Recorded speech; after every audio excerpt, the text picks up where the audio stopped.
McAllister started about 3 years ago when I started in this role as volunteer program director at Family Tree Clinic. And in that time, I started out working with Jessica Ramirez, who was a second-year Bonner Scholar who had been working with Family Tree she was in her second year of working at Family Tree,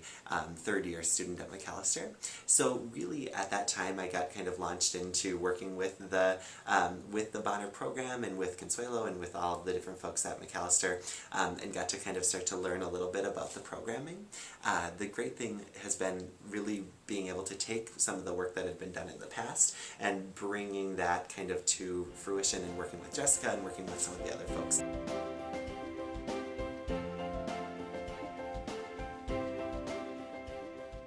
Yeah, so we've worked pretty closely with a professor in community public health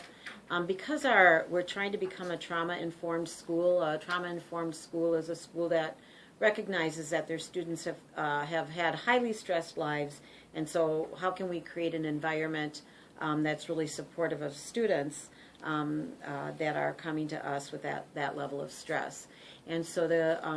one of the professors teaches a community and public health class, and so her students have to do a project, and they come to our school and help us do research on mindfulness techniques, and they've created a little curriculum book, and they present those techniques to our student groups that are like support groups, and so they're doing research out in the community. We also had some students do research on we wanted to be able to describe our students not just in a deficit way, like the way you have to do to get grants and things like that, and you don't want to present our students at our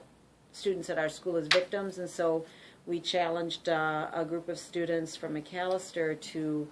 figure out how could we describe our students in a strength-based manner, but that would still meet the needs of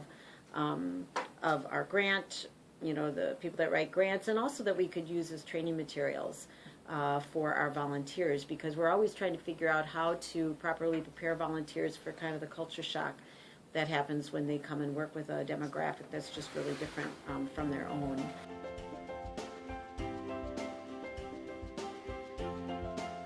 So,